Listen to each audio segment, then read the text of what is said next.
விடுதலை சிறுத்தைகள் கட்சியின் தலைவர் திரு திருமாவளவன் நம்மோடு இணைப்பில் இருக்கிறார். அவரிடம் பேசலாம். திரு திருமாவளவன் வணக்கம்.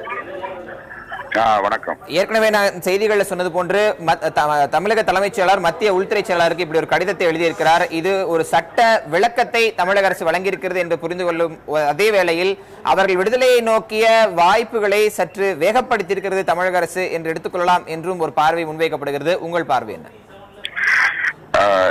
தமிழக அரசு ஒரு நல்லெண்ணத்தின் அடிப்படையில் இந்த முயற்சியில் ஈடுபட்டால் மனப்பூர்வமாக வரவேற்கவும் பாராட்டவும் கடமைப்பட்டிருக்கிறோம். இவ்வளவு காலம் இடைவெளி விட்டு இப்போது அரசு இந்த முடிவை எடுத்திருப்பது, தேர்தல் நெருங்கும் வேளையில் இந்த முடிவை எடுத்திருப்பது ஏதேனும் அரசியல் ஆதாயத்தை அடிப்படையாக கொண்டு இந்த முடிவை எடுத்திருக்கிறார்களோ என்ற எண்ணம் தோன்றுகிறது. ஆனாலும் கூட இந்த முயற்சியை நாம் வரவேற்கிறோம். ஆனால் நாம் மீண்டும் மீண்டும் வற்புறுத்தி சொல்லுவது, தமிழக அரசுக்கே இந்த அதிகாரம் இருக்கிறது. அரசியலமைப்பு சட்டம் 161 படி அவர்களை விடுவிக்க முடியும். அதற்கான வாய்ப்பும் அதற்கான சூழலும் இங்கே நிலவுகிறது. ஆனால் ஏன் மீண்டும் மீண்டும் தமிழக அரசு மத்திய அரசுக்கு கடிதம் எழுதுகிறது என்று விளங்கவில்லை. எதற்காக இந்த தகவலை அவர்கள் தெரிவிக்கிறார்கள்? 24-25 ஆண்டு காலம் அவர்கள் சிறையிலே வாடிக்கொண்டிருக்கிறார்கள்.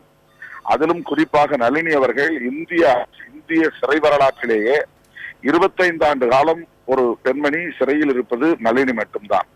பெரும்பாலான கொலை வழக்குகளிலே, பெரும்பாலான வழக்குகளிலே ஆயுள் தண்டனை பெற்றவர்கள் 6 ஆண்டுகளில் 7 ஆண்டுகளில் பெண்கள் விடுவிக்கப்பட்டிருக்கிறார்கள்.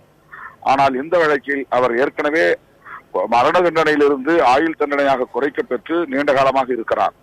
அவரை கூட விடுவிப்பதற்கு இவர்கள் தயாராக இல்லை.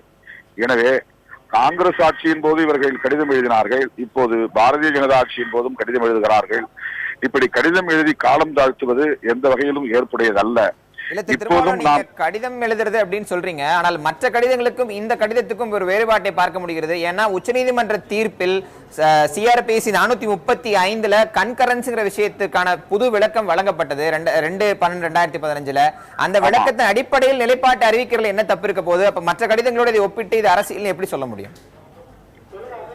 உடனடியாக அதற்கு விடை சொல்லியிருக்க வேண்டிய, விளக்கம் சொல்லியிருக்க வேண்டிய தமிழக அரசு இவ்வளவு கால இடைவெளியை தந்தது ஏன் என்பது நமக்கு கேள்விக்குறியாக இருக்கிறது. உடனடியாக இதற்கு விளக்கம் அளித்திருக்கலாம், உடனடியாக நடவடிக்கை எடுத்திருக்கலாம், உடனடியாகவே இவர்களை விடுவிப்பதற்கான முயற்சியில் ஈடுபட்டிருக்கலாம். காலம் தாழ்த்திவிட்டு இப்போது விளக்கம் அளிப்பதும் அல்லது அவர்களின் கருத்தை அறிவதற்கு முயற்சிப்பதும் நமக்கு பல்வேறு ஐயங்களை ஏற்படுத்துகிறது.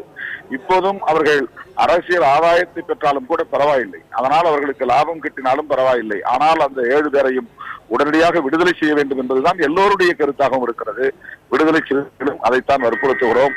முதல்வருக்கு அந்த வாய்ப்பு இருக்கிறது. கவர்னருடைய அதிகாரத்தை பயன்படுத்தி 161வது உறுப்பை பயன்படுத்தி உடனடியாக அவர்கள் நேரடியாகவே விடுதலை செய்யலாம் என்பது என்னுடைய கருத்து.